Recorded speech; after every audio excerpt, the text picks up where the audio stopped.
First, thank you to Health Action New Mexico, LULAC, and the Social Justice Council of the First Unitarian Church, and thank you so much for being our host this evening. I am Janice Arnold-Jones. I'm running for the U.S. House of Representatives in the 1st Congressional District, and I want your vote. Now, to a few of you, I may be a new face, so let me tell you just a little bit about myself. I graduated from the old Albuquerque High School at Broadway and Central and the University of New Mexico. Somewhere in here is my husband, John Jones, retired Navy commander. There he is in the back. I am mom to 2 terrific young adults, Robert, a Java developer in New Orleans, and our daughter Mary, who is a law student at Temple University. I served 4 terms in the New Mexico House of Representatives, where I was assigned to the Tax and Revenue Committee. I was honored to spend 8 years in Santa Fe working on legislation including taxes, election law, public policy, and protecting your money. So we're here to talk about healthcare, so let's jump right into it. There are things that I do like about the Affordable Health Care Act. I like knowing that my daughter in Philadelphia is on our insurance policy. I like the fact that pre-existing conditions have been addressed. It's about time. And I like the concept of being able to buy insurance policy across state lines. That being said, there are a whole bunch of things that I am very concerned about with the Affordable Health Care Act, which includes new taxes.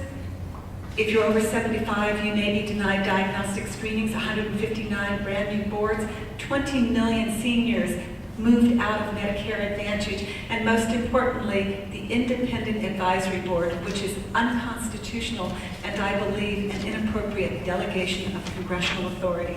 So 2 questions remain. How do we sustain our health care programs, and how do we pay for it? Thank you for your invitation today. Former Commissioner Michelle Lujan Grisham, your opening, please. Thank you. Good evening. I want to thank the First Unitarian Church for giving us this lovely space. I also want to thank all the sponsors of tonight's event, and I want to thank the audience for participating. Like many native New Mexicans, my roots run deep in this community. And like most New Mexicans, I am very proud of my heritage because it defines who we are. Now, this heritage has produced hard-working, family-oriented, proud people through 400 years of struggles and successes. And protecting this legacy is going to require courage, conviction, and integrity. Now, I've spent my entire career fighting for New Mexico families, and I'm ready to take that fight to Washington, D.C. Too many New Mexicans are worried about keeping their jobs or even having one, and too many others are going without health care. And our children don't have access to the same educational opportunities that we once had. Our veterans return home scarred from their injuries and invisible wounds, often left to tend or fend for themselves. We owe them better. We owe them a top quality healthcare system, which includes comprehensive behavioral health to address PTSD. Now, I'm running for Congress to take responsibility for these issues and more. I know all too well what New Mexico families face. My sister had a catastrophic illness and before she reached the age of 2 had reached her lifetime maximum benefit, and then because of her pre-existing condition was no longer eligible for insurance, which meant my father paid privately for her health care for nearly 20 years, and it almost bankrupted my family. As a result, my father had to work nearly until the day he died, and without his income, my mother was not able to afford to live on her own. Her independence was further threatened by her weakened health, and so now she lives with me. What would she do without Medicare? What would we do without Medicare? I know all too well what New Mexico families face. That's why I want to take our shared New Mexico values and take them to D.C. Thank you. The first question, Ms. Lujan Grisham will respond to. Would you vote to repeal the Affordable Care Act? No. And if so, would you replace it? If you would replace it, with what? Thank you very much. No, I would not repeal the Affordable Care Act. You know, for the first time since we've had Medicare and Medicaid, we finally have consumer protections and affordable health care in federal law. It provides prevention. It provides for not allowing pre-existing conditions. It's going to give us dependent coverage. It's going to provide savings in the donut hole for Medicare beneficiaries. It protects women who are rated higher than men. It is the kind of first step that's going to create cost savings. And in fact, since it's been implemented, health insurance premiums have been reduced, 4% growth last year, and $2.1 billion has been returned to consumers for overcharging insurance companies. I think it's a great first step. Ms. Arnold-Jones. I'm on record as being strongly opposed to what I call log roll legislation. That is where a whole bunch of stuff is thrown in. Some people call it omnibus, because you as voters do not see what's in it.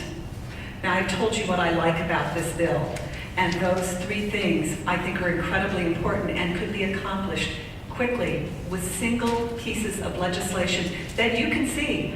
I think that is important, but I look at the rest of the bill. I look at the new taxes that are going to surprise many of you, but I look already at what is happening to our seniors. My uncle, who is 84, does not have a doctor. Used to have a doctor, but because he is on Medicare, his doctor has said, I can't see you anymore. And this story is being repeated daily. I think that that is a very unfortunate outcome of this particular law, and we absolutely have to change that. So there are other issues, and I want to go back to the Independent Advisory Board and some of the things that are happening. So this is a big piece of the Affordable Care Act. I am very concerned about a board that can tax you, that can create rules for you, and you have absolutely no right of redress. If you are concerned at all about the New Mexico Finance Authority, by comparison, it's a piker compared to this particular board. I'm concerned about your rights. The next question, we'll start with Ms. Arnold-Jones. What are your views on the single-payer universal health care? You know, there are certain things about single payer that do make some sense. And one of the questions I have about the Affordable Care Act is, if it is our choice as a nation that health care be available without charge, as in free, it's not really free, but without charge, then perhaps we need to look at that single payer system. Is that the government? I have often said that we would be better served by simply appropriating the money. Here's the downside. I'm a Navy bride. I know what it is like to be in a system that is prescribed.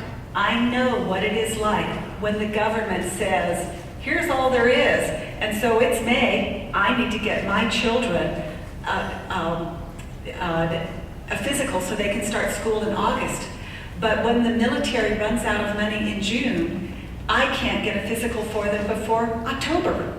That's what happens when you allow the government simply to decide how the resources are going to be used. And I believe that even under a single payer system, that situation will persist. Ms. Grisham, please. When you let the private sector on its own in 7 or more independent systems of care decide on their own about healthcare delivery, what you get is 17% of the gross domestic product, which means our healthcare system cannot be sustainable without real change. The Affordable Care Act protects consumers. Single payer is an effective way to balance the system and make it much easier to navigate. I'd like to see Congress work on public options available to states and more state independence in that regard, and we're going to have to continue to invest in an infrastructure so that we're clear about our workforce, we're clear about our delivery system, so that people have real access to their physicians. Now, my opponent talked about a story about a Medicare recipient. That's true yesterday, the day before, last year, for the 17 years that I was in state government helping seniors navigate. It is difficult to find a Medicare-assigned doctor because we aren't investing in the workforce. The Affordable Care Act invests in that workforce, in a brand new delivery system, and creates those opportunities. Physicians often leave because of insurance companies and the inability to have a relationship with their patient. The next question, and we'll begin with Ms. Lujan Grisham. Do you believe Social Security and Medicare are entitlements or earned benefits? Please explain. Social Security and Medicare, for me, are commitments that this country has made to pull people out of poverty and to create a balanced and equal system of benefits. Medicare is, for so many, including my mother, the only source of health care coverage, and it keeps her out of poverty, and believe me, it's a benefit that supports entire families. The same thing is true with Social Security. It really is a family benefit. We forget about survivors' benefits, we forget about disability benefits, we forget about pulling families out of poverty, and during its implementation, it was the thing that really built a strong middle class and very strong economy in this country. And I believe there are several ways that Congress and this country should invest and continue to invest to support Social Security and Medicare and to continue to strengthen them for future generations. Ms. Arnold-Jones. I believe the question was, is it an entitlement or is it yours? The answer is, you paid for Social Security. You paid for Medicare. It's yours. And the fact that our government would take the interest off of these funds and not return it is terrible. In our government, when we make promises for a safety net, and both of these programs are safety nets that were laid out as a promise to you so you could plan for your last years, and to now put those funds at risk because we use the money for something else. There's just something wrong with that. And I, as a legislator, I just know that we can do better. So is it an entitlement? You are absolutely entitled to what is yours. And I intend to keep that promise. The next question, and we'll start with Ms. Arnold-Jones. What changes, if any, should be made to Medicare?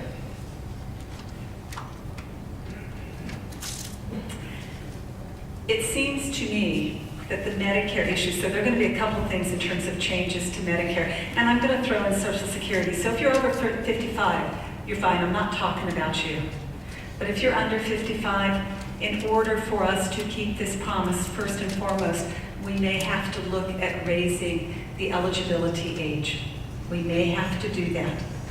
But in addition to some of those changes, we have got to look at how we reimburse our physicians. If we are going to have Medicare, it doesn't do us any good if there are no doctors, if there is no way to actually get to health care.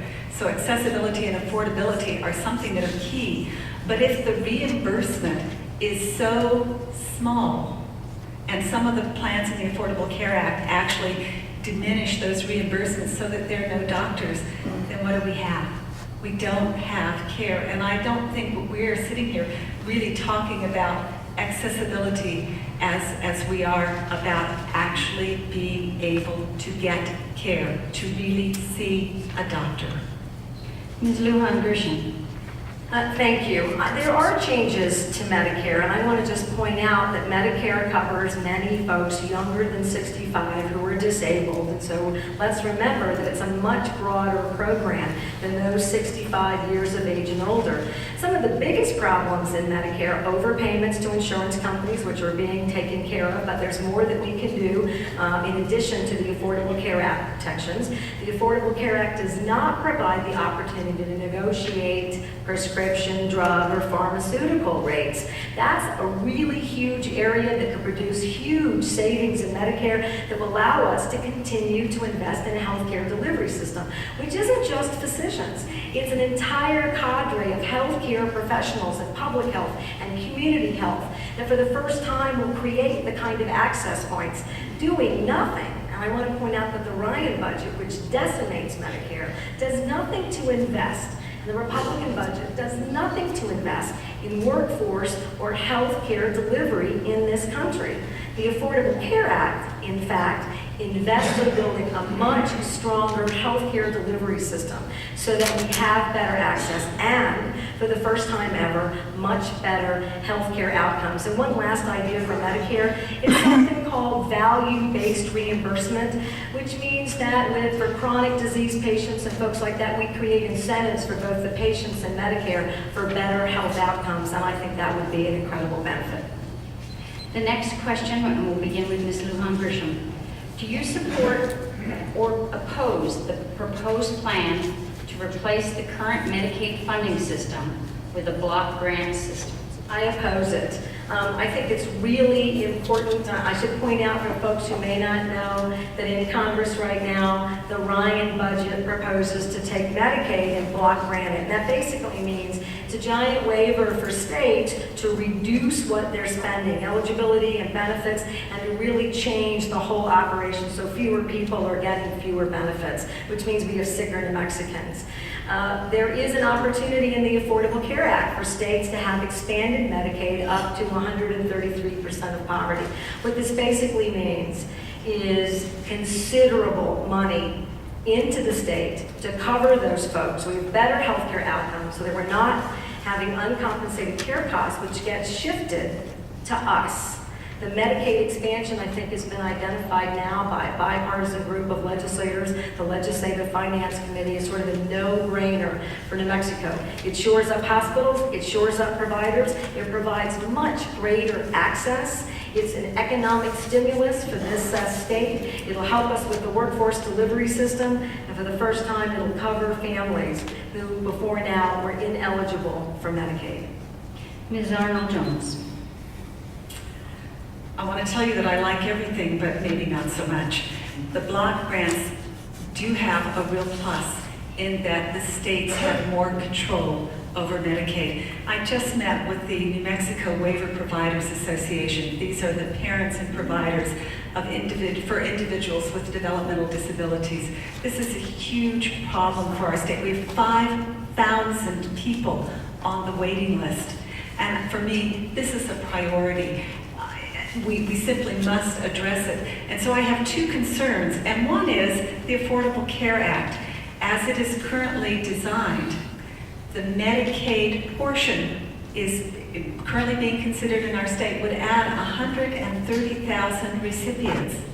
But in 3 years, and that would be fully paid, but in 3 years, the state must make up the entire difference. If we go that way, right now with our economy, I don't know what we're going to do because we don't have the money to sustain it.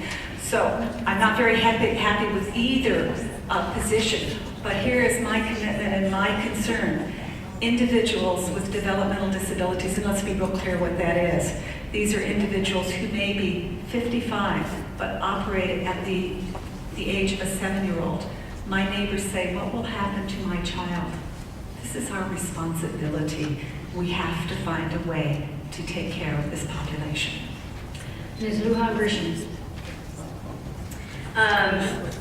Do I have a question? But I love to rebut that. Oh, okay. Can you say it again? I'm sorry. The hazard of thinking you're in trouble. This is hard work. Okay, we'll start with another question. Okay, great. All right. Indian Health Services has been underfunded, and one recent estimate that it is only funded at 54% of need. Would you support fully funding Indian Health Services? Absolutely, and I will tell you, again, the Affordable Care Act reauthorizes the Indian Health Care Act, which has been left unauthorized for far too long, creating lack of opportunity to fund Indian health. And it's precarious. We've got some estimates 50,000, others 100,000 urban Native Americans, plus the pueblos and tribes in this state who are really struggling to navigate health care. Now, the Affordable Care Act provides an opportunity for Native Americans and tribes to do Indian healthcare cooperatives, which I think hold great promise for nonprofit healthcare delivery in this state. And the Medicaid expansion is critical to this population and Indian Health Service, which would be further underfunded if the Affordable Care Act isn't implemented. And I might point out that the state is not fully responsible in 3 years, that over 10 10 years, we end up paying 10% instead of today 25%. And the waiver is a perfect example of a block grant for Medicaid. Thousands of people will wait, thousands of people will be sick, thousands of disabled adults will not have access. A waiver is like a block grant. Ms. Arnold-Jones. I think the question is about Indian Health Services. It is remarkable to me that we would treat citizens of the United States as an overlooked population. This isn't new, but it is shameful. And it's time to fix that. And I do not profess to be an expert on Indian Health Services, but I understand that they are being squeezed perhaps more than any other population. The fact that there is very little delivery in Albuquerque, in fact in Albuquerque, if you go to UNMH, that may be your only source of care if you fall in this particular population. So carving out populations, and I worry under the Affordable Care Act, there are several different populations that are carved out. And if you are a Native American subject to Indian Health Services, you are carved out, I would argue, overlooked. The next question will begin with Ms. Arnold-Jones. Thank you both for keeping me on track. A high percentage of emergency room visits are for dental emergencies, which could be eliminated with regular preventive care. Do you favor adding dental coverage to Medicaid and to medical insurance in general?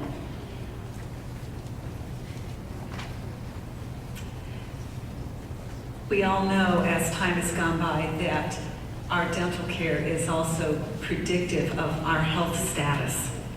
So being proactive about it is certainly helpful. I don't believe any of us think that the emergency room is the place for regular dental care. So making sure that we have other places, community health-based systems where dental care is provided, I think is really important for our community. And I'm hoping that we can move more people out of the emergency room. But the reality is right now, people who go to the emergency room, they go there because they don't think there's any place else to go. I hope that we will look further at community-based systems, very much like the public health nurses of many years ago, where we took care of those basic concerns, which includes physicals, immunization, well baby checkups, and in this case, dental care.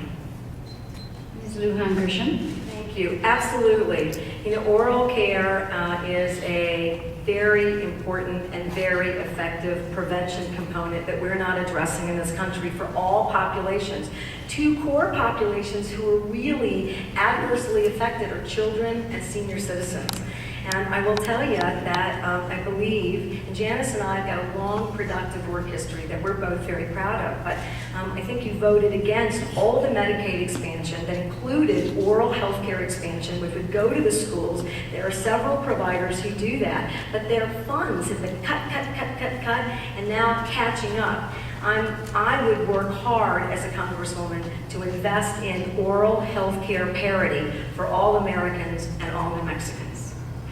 Okay, this is pretty related, but it's a different question. And we'll begin with Ms. Lujan-Grisham. Good vision is essential for learning and participating in society, yet few medical insurance policies cover eye exams, refractions, or glasses. Do you favor adding vision coverage to Medicaid, to medical insurance in general?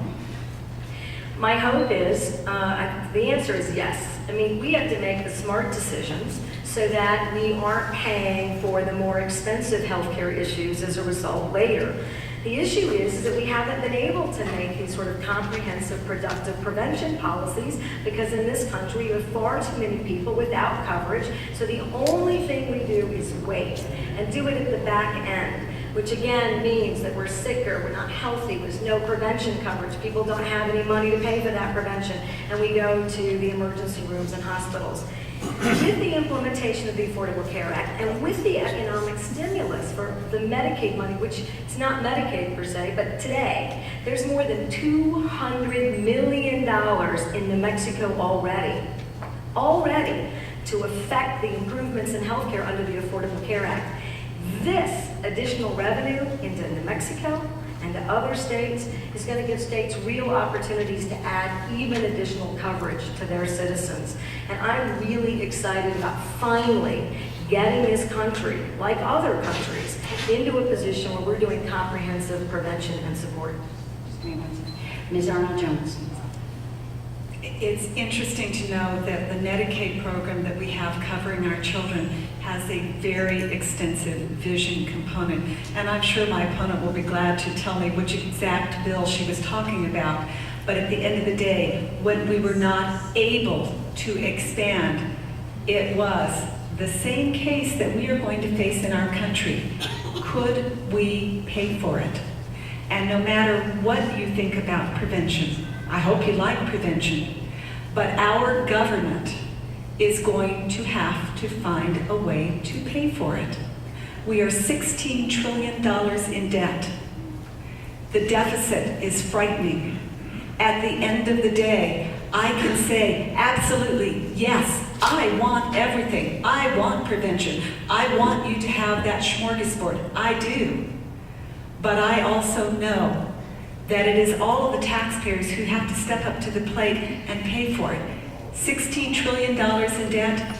Ladies and gentlemen, we are going to have to make some choices, and some of them will not be a lot of fun.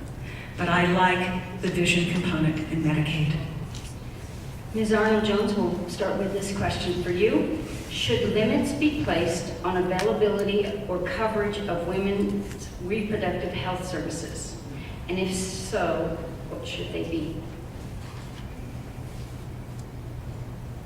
I'm going to just jump right in and take that as, do I think that abortion should be available? It is the law of the land. I want it safe. I do not support it. I do not advocate for it because I think it's wrong. I think it's wrong for our nation. But it's the law. So do I want to make sure that there's medically sound choices? Sure I do. Are there other limits? You know, and I listened to this discussion of reproductive justice. You know, we don't really think about what we have in our country as compared to other countries. In other countries, reproductive justice, as an example, is the right to have a baby. Who knew? You know, I am so grateful that we live in this country where women truly do have rights, where our women are being educated to make responsible choices. And so the only limits that I think should be be at question are, have we removed those limitations of education to our women, and what can we do with regard to the rest of the world? Ms. Lujan-Grisham. I fully support women's comprehensive health care, including reproductive health care services. I know all too well as the Secretary of Health about what the dangers are and the inequality and discrimination afforded to women. And this notion that Planned Parenthood is not offering often the first line and only line of primary care for women and their young families is nonsense. They do, and we need to provide full comprehensive coverage from birth control to family planning, and we have to retain all reproductive rights for women. These choices are between a woman and her practitioner. The government has no business trying to restrict those benefits, and one of the points that I make, and I'm happy to use myself as the example, is there's this notion that birth control is something only for women for family planning. It is a therapeutic benefit that I don't want my insurance company or my employer or my government making decisions about when and why I take that. Because then what other decisions are your healthcare insurance companies going to make for you and deny to you and your families? Inappropriate. We'll protect those benefits every single time I have that opportunity. Thank you. Okay, and the next question will begin with Ms. Lujan-Grisham. Why should we, the taxpayers, be forced to pay the health care costs of those who act irresponsibly? I.e., example, motorcycle rider, no helmet, no insurance, driving recklessly, has accident, huge medical bills. So in New Mexico, thank you for whoever offered that question, because I took a lot of grief as the Secretary of Health for requiring helmets and taking on ATVs and requiring helmets for those and new booster seats for older children, because there is a debate about personal responsibility and mandates, but the cost of those accidents are enormous and do fall onto the taxpayers. I mean, that's the reality. Those of us who are insured currently are paying for the entire system. And insurance companies have been able to make unbridled profits. I will tell you, they made record profits right after the Affordable Care Act was implemented. We don't have any control over our money or our benefits. It's been invested in ways that we have very little control over until now. And so I think that those are good mandates. And I do think that if we do more prevention, and by golly we are with the Affordable Care Act, there are real opportunities to get at personal behaviors. And we need to start with children and families at the youngest age possible. We can deal with obesity, we can deal with physical fitness, we can deal with a whole host of healthy habits that will finally move this country into the kind of healthcare status we can all be proud of. Ms. Arnold-Jones. This kind of goes back to the previous question.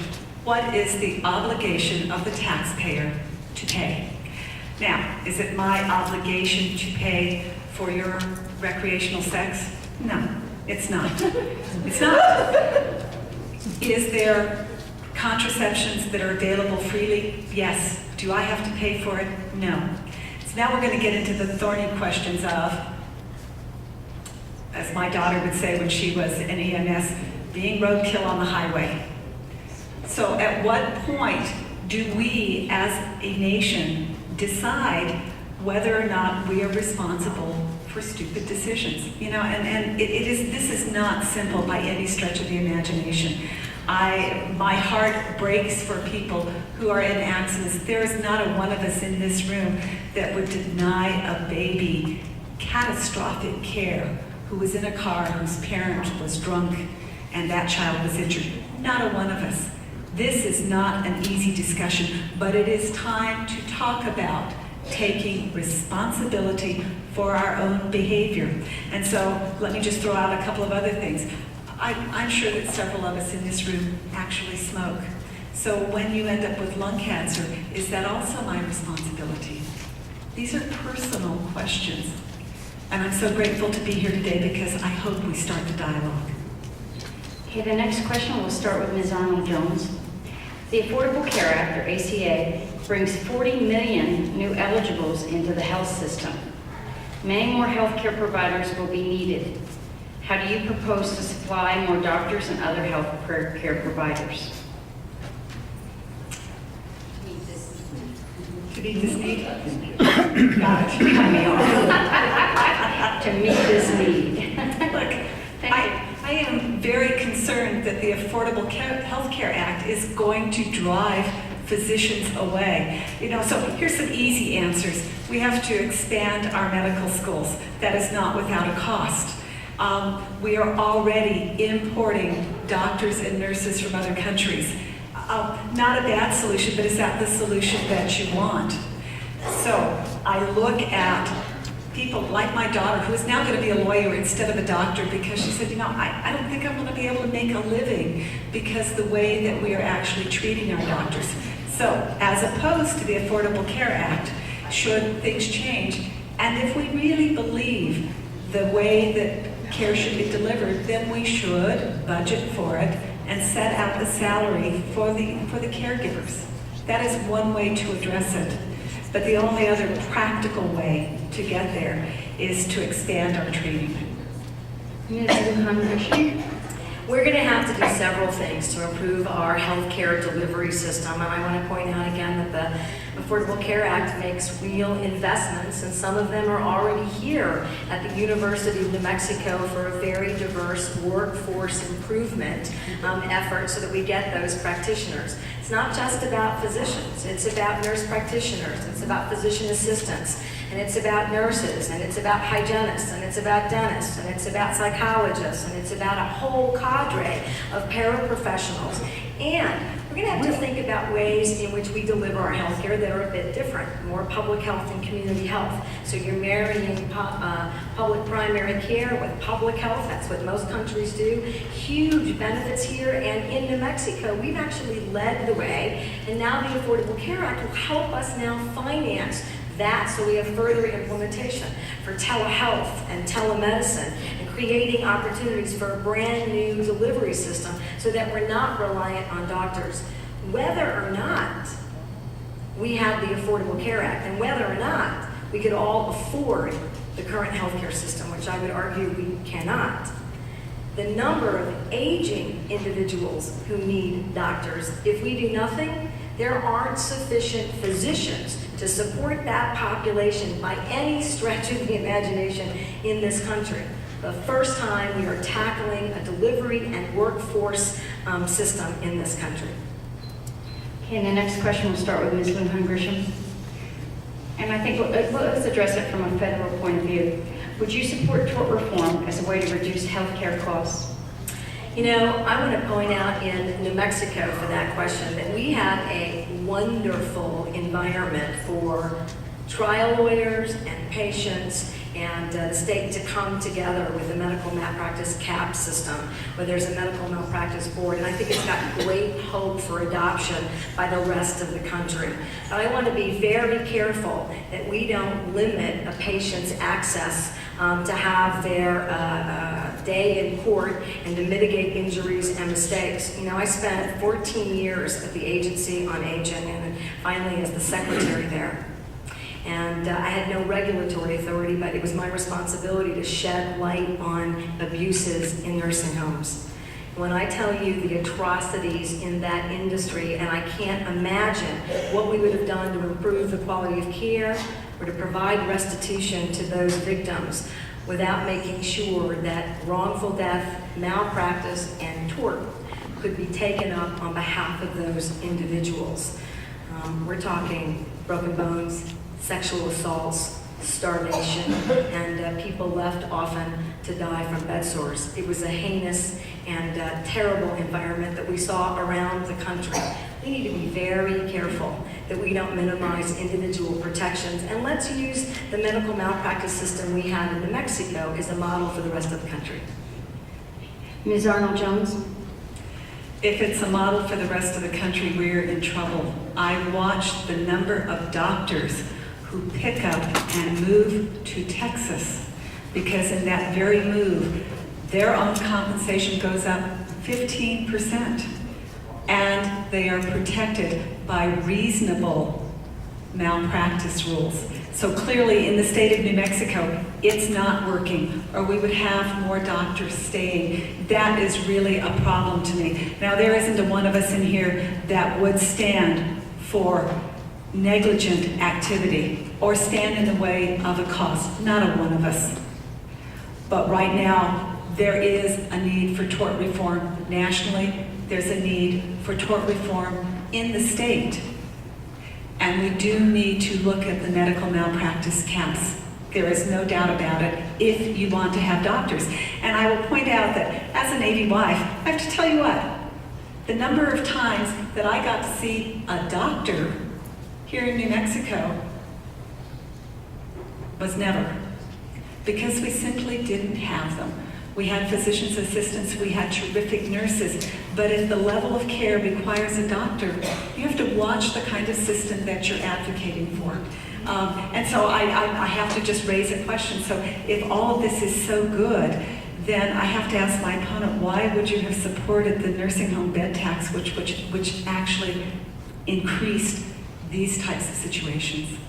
Okay. The next question will start with Ms. Arnold-Jones. The Public Health and Prevention Fund was created to help pay for obesity prevention, tobacco cessation, and critical cancer screening to catch cancer early. If elected, what would you do to prioritize disease prevention? Am I first? I think I get to go Okay. first this time. But you can go if you Ms. like. Arnold-Jones. Hard to keep track. You know, this is one of the funds that I am not as familiar with. I appreciate the screening. And certainly cancer screening and early screening is important. I believe that we have a good fund. I worry about some of the obesity screening, and I'm sorry I forgot what the other one was. And I look at some of the programs being forced on moms with regard to our children. And so is obesity our government's role? Is that really our job? I believe in prevention, but I also believe in individual responsibility, and I believe in families. And so before the government jumps in there, let's look at our other resources. Obesity is occurring at alarming rates in this country, and for the first time we're seeing type 2 diabetes in our adolescent population and adult population, which is costing billions. Let me repeat that. Billions of dollars to our healthcare system, and for the first time, very possible that our children won't live longer than 50 and 60 and aren't going to enjoy what we've identified as those golden years, because obesity is the main cause of that significant chronic disease and illness, and we have to address it. It is one of the issues that cripples our healthcare system. And the disease prevention efforts inside the Affordable Care Act are astounding about how effective and comprehensive, because they're providing cancer screening to women who could not get them. They're protecting mammograms for women on Medicare. They're making sure that we do something to affect positive healthcare preventive screenings for type 2 diabetes, and we can begin to look for disease management components, which can save millions in the state and billions in the country, so that you produce better outcomes and you focus on preventing type 2 diabetes and obesity among our adolescent and adult populations in this country. The next question, we'll start with Ms. Lujan Gershom. If elected, what would be your priorities for health care? My first priority is going to make sure that we get the Affordable Care Act implemented, and we begin to look at the things that need to happen in addition. And there are several things. It's a first step. I'm really going to look at what we can do to change the way in which we're paying for prescription drugs in this country. When other countries are paying 10 cents on the dollar for what we pay for those prescription drugs, we need to do something different, and we've got to negotiate better. I'm going to make sure that we've got the right sort of oversight to make sure that those insurance premiums really are truly affordable for individuals who are now purchasing insurance on the exchange. I'm going to look for ways to really enhance the relationship between patients and their providers. I want to work on, for the first time, making sure that kids can afford to go to medical school and be healthcare professionals, because today, part of the workforce dilemma is that they owe $150,000 by the time they get out, and there are no opportunities. We have a pilot program in New Mexico that supports family care residents to go into rural areas and stay there and pay off their loans, but we're minimizing those Pell Grants, we're minimizing to go to school, and minimizing those loan forgiveness. I would really work on strengthening those issues and making sure that we have Medicare savings for the long haul for future generations. Okay, Ms. Arnold-Jones. My priorities begin with keeping our promises to our veterans and making sure that our young soldiers coming back who have suffered traumatic brain injury are covered and taken care of. Those are two very tall orders.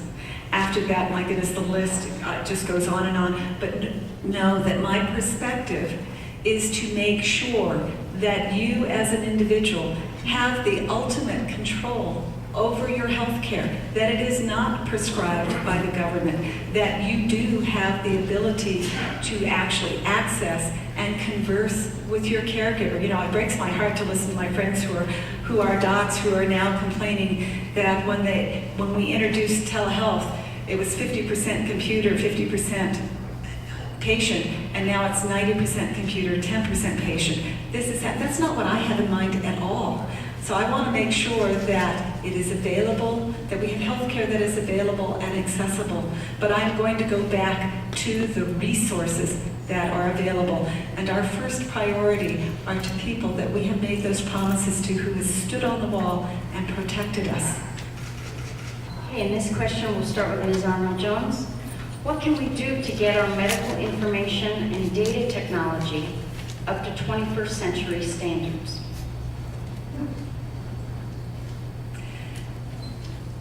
I'm sorry, that was a target-rich environment question, because I suffered through in the New Mexico legislature discussion that in order to use telehealth that we had to have a discrete network of our own.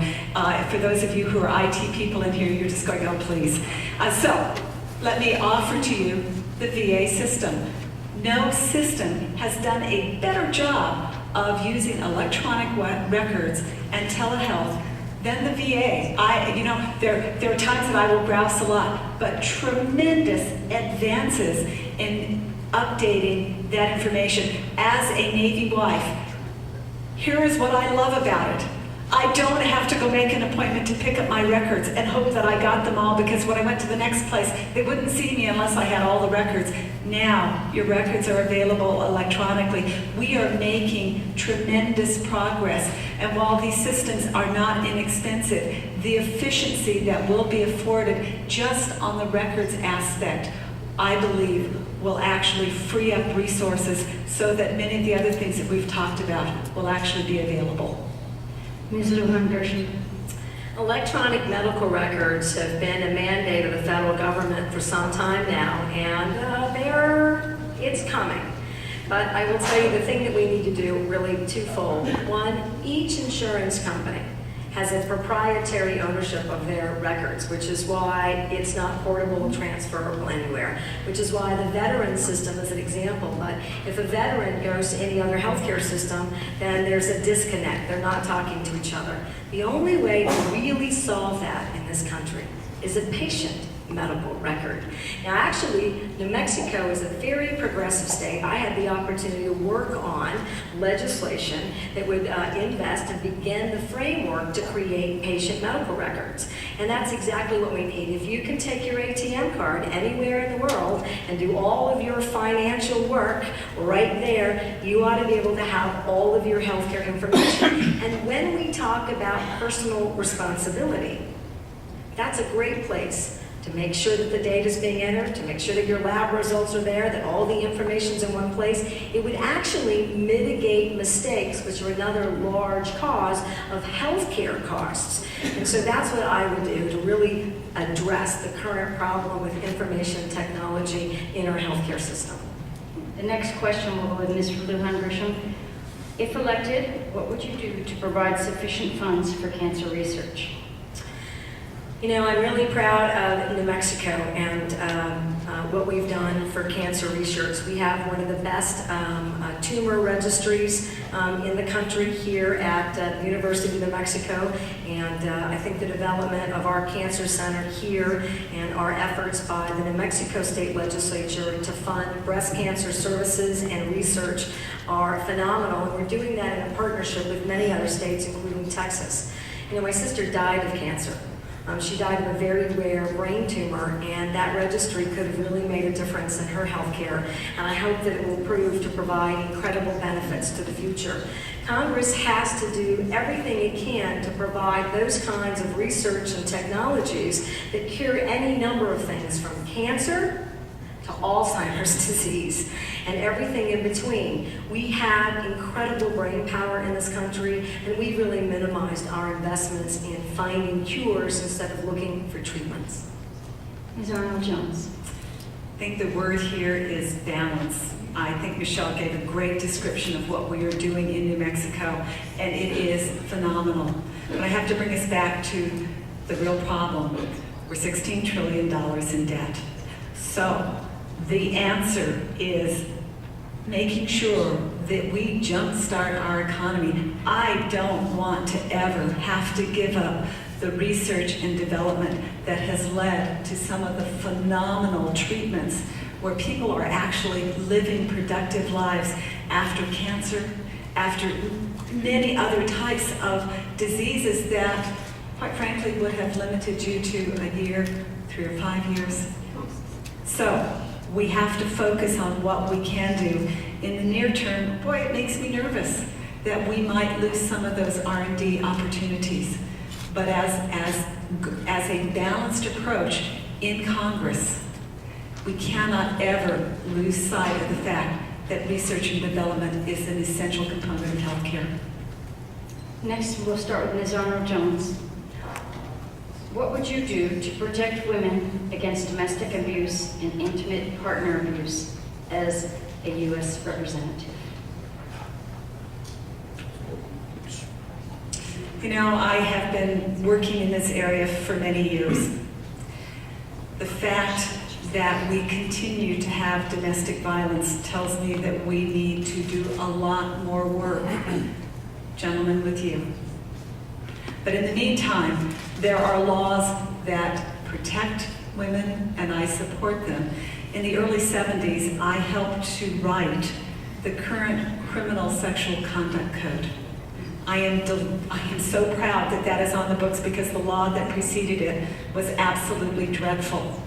And when we moved to Hawaii, I was honored to help open the very first rape crisis center in Hawaii at Kapiolani Women's Hospital. But we didn't stop there because the abuse went on and on. And so we opened the very first rape crisis center at a military